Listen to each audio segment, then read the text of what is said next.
Let's talk about something that happens all the time, but we rarely talk about.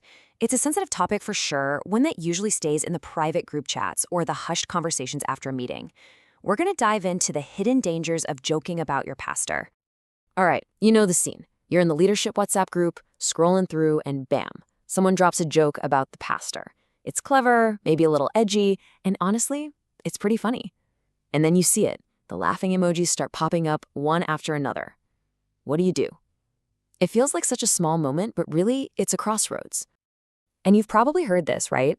Maybe you've even said it yourself. Come on, we're just playing. It's not that deep. Or, hey, he jokes about himself all the time. We just write it off as harmless team bonding. But what if there's something more going on just beneath the surface? And that brings us to our first big idea. Let's really look at how these little things, these harmless jokes, can actually be the starting point for something way more serious in a church family. Now, I know it sounds like a massive jump to go from a quick joke to, full-on rebellion. But think about it like a path. It starts with humor, which, if we're not careful, can slowly wear away at our respect. That can lead to a heart that's a little colder, which then finds it easier and easier to be critical. It's a really slippery slope. So you have to ask, right? If it's not just about being funny, what's actually happening here? What's going on inside our own hearts when we join in on that kind of humor? And that's exactly what we need to get into now. There are 4 really powerful forces at play when we start joking about spiritual authority. Let's break them down one by one. Okay, first up, familiarity. It's that old saying, familiarity breeds contempt. When you work closely with a leader, you see it all. You see their quirks, their bad days, the fact they're human. And that closeness is a good thing, but it can also make us so casual that we start to lose that sense of honor for the position God has placed them in. Second, there's hidden offense. A joke can be a pretty convenient mask for what's really going on. If someone's frustrated with a decision the pastor made, but they don't know how to say it, or they're afraid to, well, humor becomes the perfect, passive-aggressive way to let off some steam without ever having a real conversation. The third one is something called subtle leveling. This is a bit of a mind game we play with ourselves. When you mock someone in authority, even playfully, you are subconsciously pulling them down in your mind. You're making them smaller, just one of the guys. And that makes it a whole lot easier, down the line, to ignore what they say or to disagree with their leadership. And last, there's the group bonding thing. Shared secrets, inside jokes, they create a really powerful sense of us. But when the joke is about the leader, it creates an us versus him dynamic. It subtly draws a line in the sand, creating these unhealthy little cliques within the team. So you can see the progression, right? You start with real, genuine honor. But then through all those jokes and that overfamiliarity, you get to normalization, where your pastor is just normal, just another guy. And from there, believe me, it is a tiny, tiny step to mild contempt, where their flaws are all you can see. It's a quiet shift, but it's a dangerous one. Okay, so we've looked at the psychology of it, but now we need to raise the stakes. Let's shift your whole perspective and ask, how does heaven see this stuff? Think about Miriam and Aaron. They pull their brother Moses aside, and they ask this question. And on the surface, it sounds kind of reasonable, doesn't it? Hey, has God only spoken through you? Doesn't he speak through us too? They're not staging a coup. It just sounds like a conversation. But here's the thing.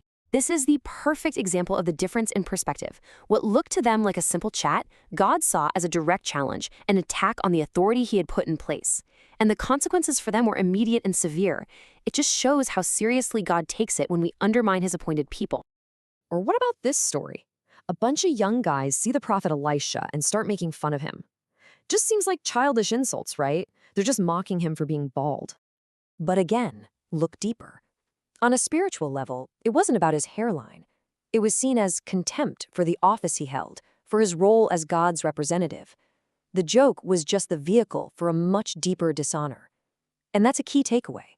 A lot of times, humor is just contempt in disguise. And that brings us right back to that group chat. See, you might not be the one who typed the joke, but your participation, your laughing emoji, your little lull comment, or even just your silence when you could have defended him, that's your amen. It's your vote. It's you signaling that you agree with the sentiment. Okay, so this can feel a little heavy. We see the problem. But the question is, What do we actually do about it? The good news is there's a really clear 4-step plan you can follow. I love how balanced this is. It starts with you, with some honest self-reflection. Then it moves into small, subtle actions. Then, if needed, you can gently push back.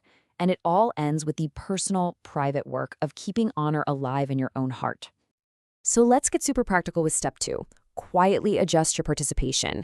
This doesn't mean you have to become the WhatsApp police. It's much more subtle. So instead of dropping that laughing emoji, maybe you just don't respond to the joke at all. Or you can change the subject. Instead of hyping the joke and adding your own, just stay silent. You're not making a big scene, you're just choosing not to add any fuel to that fire. And really, all of this, every single point we've talked about, it all comes down to one core idea: loyalty. Because loyalty isn't just about not betraying someone. It's about actively standing guard over something precious. Which brings us all the way back to the beginning, back to that one simple question. After looking at what's happening in our hearts, after seeing how seriously God takes this, what's the verdict? Is hitting that laughing emoji an act of disloyalty? And the answer is actually really simple and really powerful. Maybe it's not a full-blown betrayal in that single moment, but it is cooperating with something that weakens loyalty.